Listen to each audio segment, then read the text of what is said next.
All right, welcome back to Real Estate. Today we've got Corey Carpenter, San Diego real estate agent, has a lot of experience in the new construction market.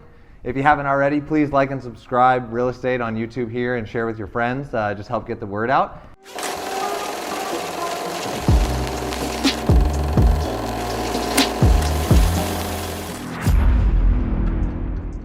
You want to get into the market, and whether that be a condo or like a smaller home, you're able to utilize that home to get into the next home. Right. So let's say you're in a one-bedroom condo here downtown or something like that, and you're able to afford that monthly payment without overextending your monthly expenses. And then let's say 2 years down the road, you're ready, your family's growing, whatever it is, and you want that backyard for your dog. Then you're able to sell that property, utilize the equity, and then get into something else. And then hopefully you stay around the same kind of monthly payment and comfortability of your monthly payment. Yeah, by taking basically the proceeds from the sale of that house, or from say if you end up renting it out or something like that, you could take advantage of it. And something else like we were talking about earlier too, like everybody's got a side gig, right? And Exactly. When you're qualifying for a mortgage, we can't use all of your income necessarily for qualifying. But a lot of times you look at the numbers and they're maxed out, and it's like, ooh, are these people going to be comfortable with their payment? And then you have a conversation with them, and it's like, well, actually, yeah, she works a job at a bar on the side, and we make the X amount here, and this guy drives for Uber and makes X amount. So they're comfortable with the payment, and the numbers show that they're maxed out, but in reality, they actually have some forms of income that we can't document, or maybe they haven't claimed taxes on or something like that. So I think now, and even we're here doing this, right? Like it seems like there's a big move for real estate agents and lenders, everybody in the real estate industry, to become a social media influencer. Kind of like, what's your take on that? Do you think it's good for the industry, or for people in the market, or what are your thoughts? Yeah, I actually think it is good. The media is spewing, all these headlines and all these things. People are freaking out, and you never know what you're going to get. And it's kind of funny to look into it more, because it's nationwide versus, like here in San Diego or, in Austin, Texas. So I actually do think it's good that agents are becoming quote unquote influencers. Yeah. Because they are the experts in the area. So, an everyday person can follow, myself or, any agent here in San Diego that is giving real information that does pertain to their actual market. Yeah. And then sometimes, I see a lot of, influencers or, real estate influencers. It's entertainment. They're funny, Yeah. they come up with these reels or this content, and it's funny, it's entertaining, and I think that's what is keeping, people drawn to them. Yeah. So the flip side of it, I think it's good for agents to utilize these platforms, because, with good content and, either being funny or very factual, it helps their business in the long run. Yeah, it's true. And I think it's people want to talk about it anyways. Everywhere I go, everybody I talk to, it's about real estate. They want to buy a house. They just bought a house. They know somebody buying a house. Yeah. It's so when people go online, they're looking for kind of what they're talking about. And I think, our phones are listening to what we talk about. We see it on, Totally. and then we go on Instagram, it pops up. So I think it's good to have, especially people that are local in our area, you come here, you know what's going on in the area, and you can share information that people can actually implement and, take it into consideration. So with that being said, how do you use social media, or how has social media changed your business, or any kind of comments you have about so it? I honestly, I utilize it I guess I utilize it more selling San Diego. So I do something kind of quirky, a Fun Fact Friday. Yeah. And I drive around town, I find different facts that I feel like, even if you've lived in San Diego your whole life, maybe you didn't know. Yeah, I saw the WD-40 thing. Yeah. So I have fun with it, and I get a lot of feedback from it. Yeah. People are like, oh, I never knew, or and then I also,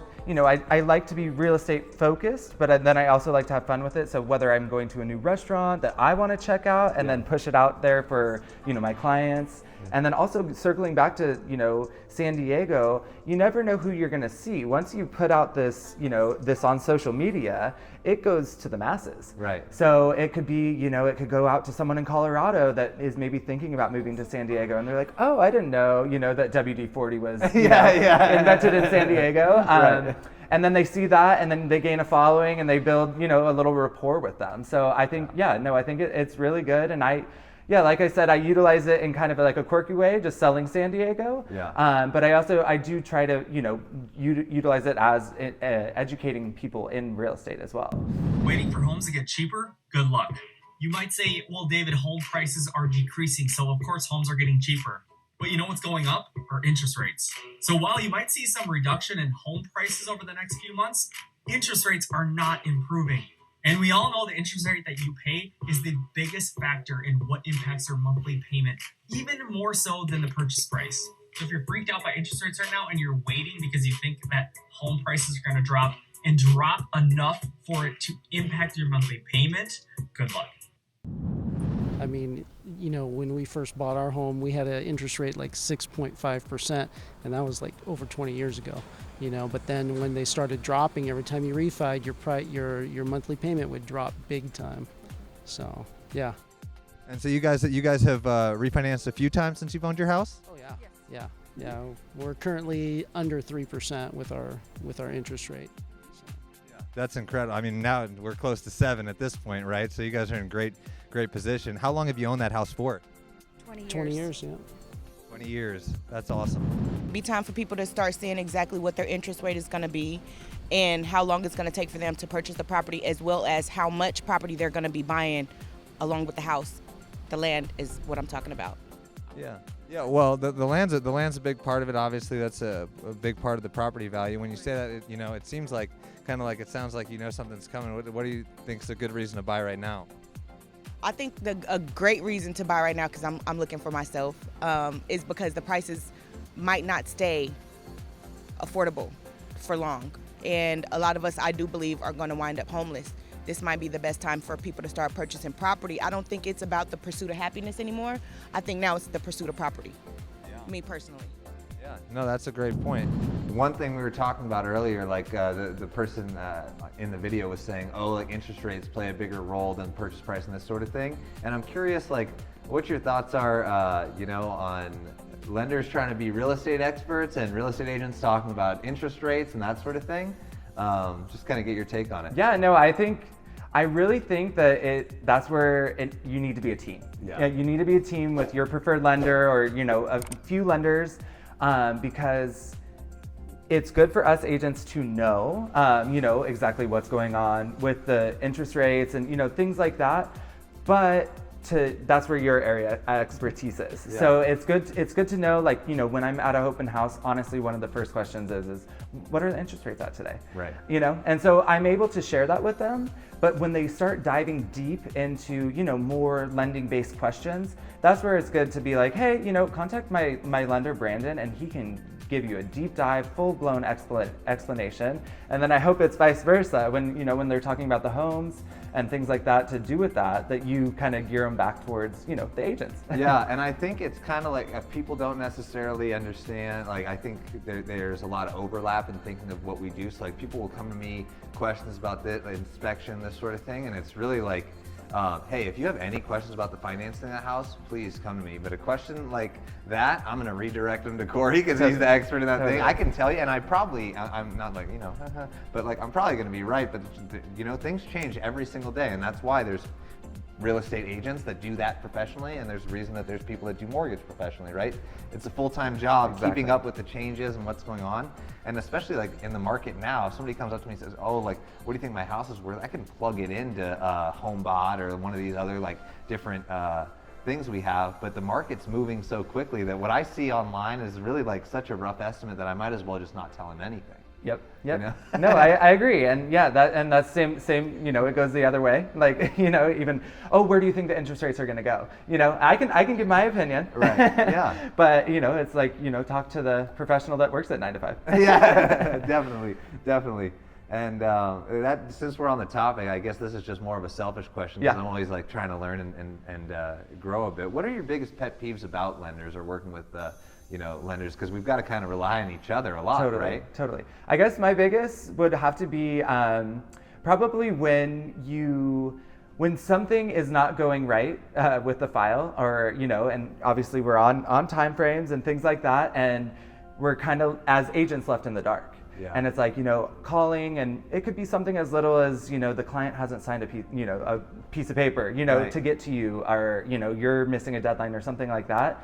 I guess just being more vocal about it, because there has been situations where, it has exploded and it didn't really need to explode. It was just, a phone call, or, a lender couldn't get a hold of a client or something like that.